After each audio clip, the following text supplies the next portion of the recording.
Hey folks, we are working on a cloud pour today. Surprise, surprise. For this painting, I wanted to go minimalist. I wanted to do just black and white and an interference. I'm going to do a little bit of an explanation about the colors and why I chose them and stuff like that, so feel free to skip ahead if you are not interested. So I did a test piece for this particular idea just to see if it would work. I was thinking black and white would be really cool, and then I thought that it would also be really cool to include an interference pigment. And the one that I picked was Twinkle. I was thinking kind of like night sky cloud-ish kind of painting. Yeah, that's where we started. I was thinking about how I bounce back and forth between going super bright and then going kind of minimalist, either, sticking with monochromes of one color or doing black and whites. And one of my favorite paintings of all time was actually a chain pole black and white rose that I did a couple of years ago. And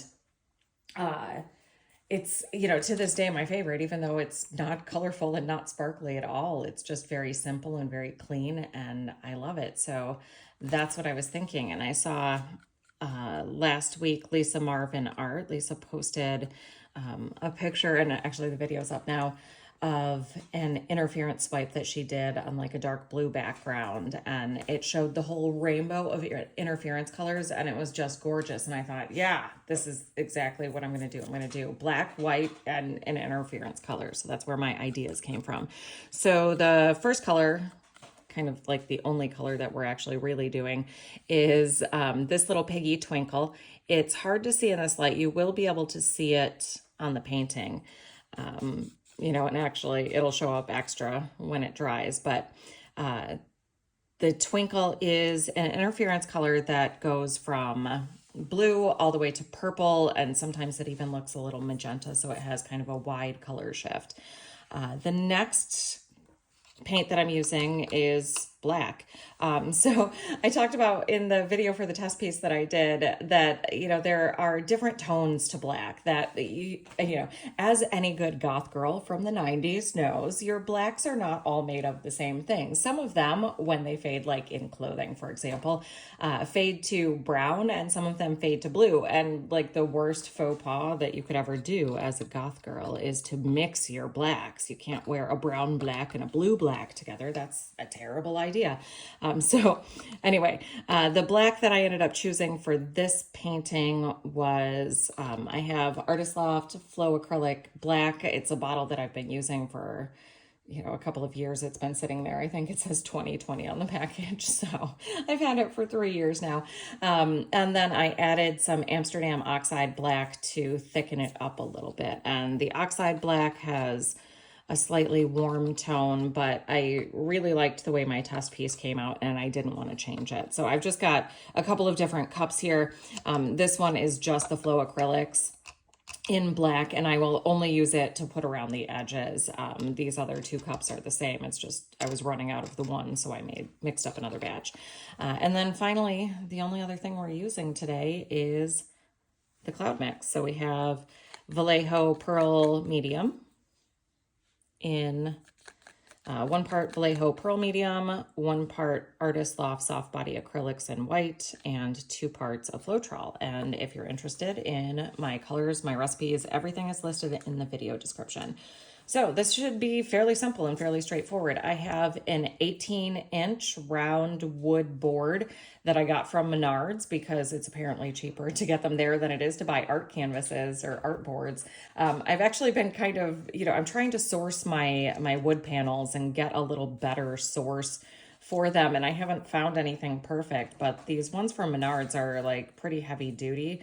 They're hard to tape because the edges are rounded. I think they're meant for like stools or tables or something, I'm guessing, not art.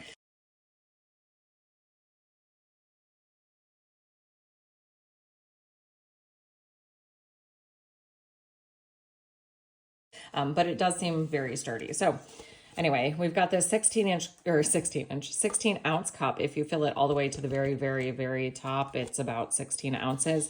I need about 10 inches to cover the top of this. and then probably a little bit more to get over the edges, but 10 ounces is right up to this line in the cup. So that's what we're aiming for. Now, because we don't have a ton of colors, this should be fairly simple and straightforward to layer. So we are just going to go ahead and do that right now. I'm going to start out with Twinkle, and I want quite a bit of Twinkle. So we are going to put a heavy dose of Twinkle in my cup. That seems like a lovely amount of Twinkle. We will come back to that later. Then we are going to go to the black that I know worked because I've already used it.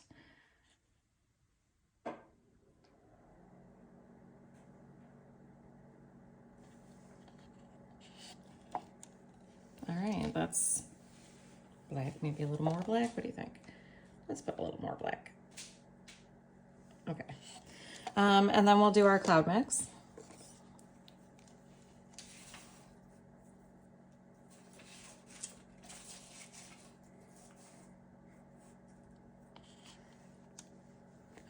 Okay, perfect. And then let's see, I think I want to go to Twinkle and black again.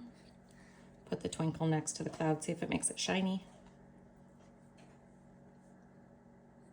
And I did put the Twinkle and cloud in different cups so that I would not mix them up.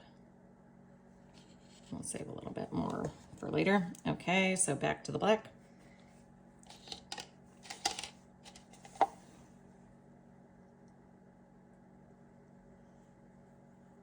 Use the rest of this one. We will move on. Let's see, this one was the other one. Okay.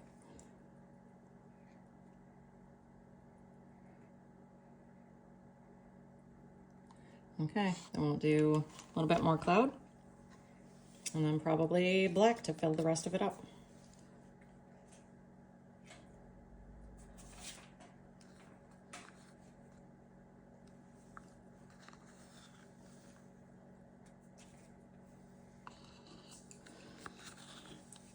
Just gonna scoop my cloud in.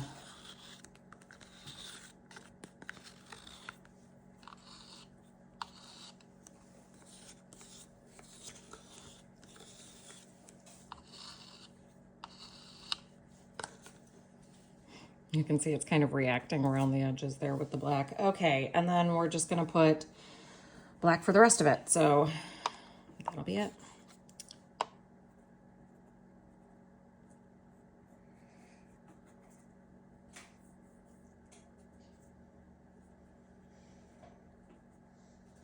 All right, that's like right about 10 ounces.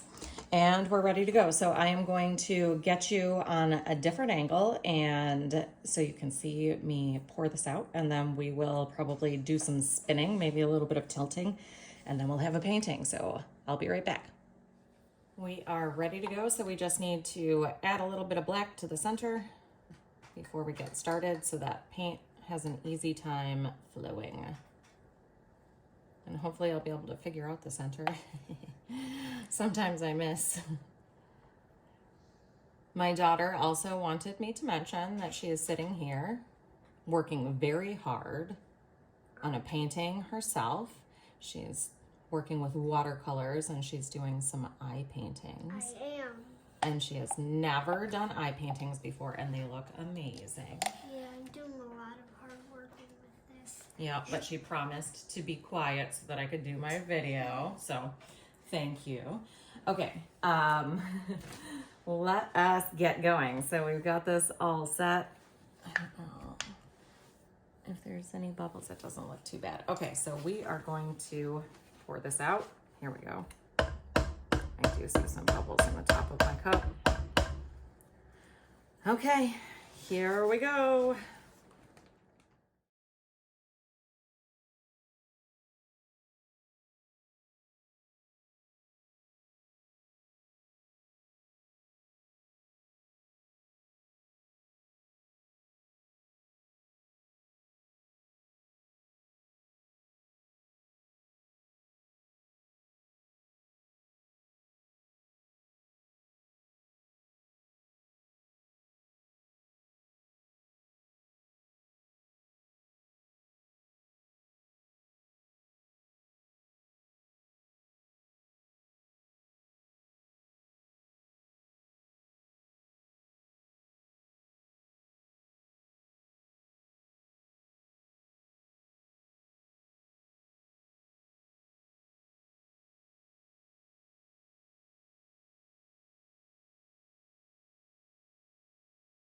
All right, got to fix my center as usual.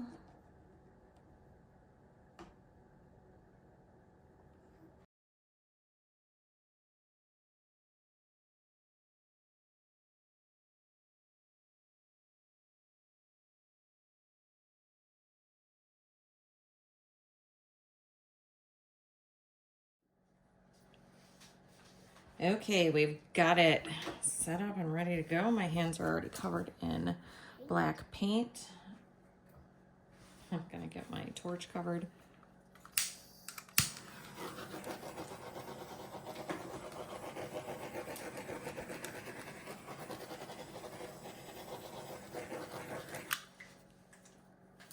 Beautiful.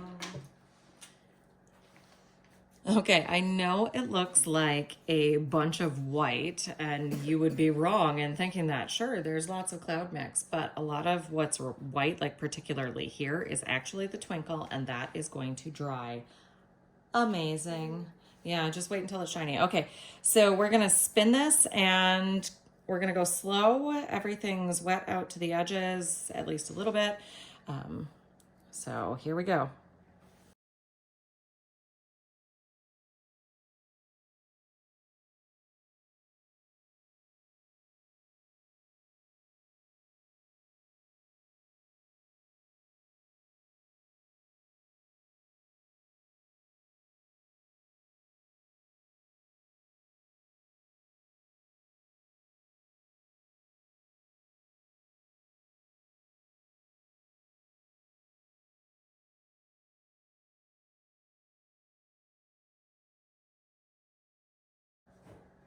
Okay, I think she's done. I'm going to get my mist cleaned up and then I will take you in for a close-up. Thanks for sticking around.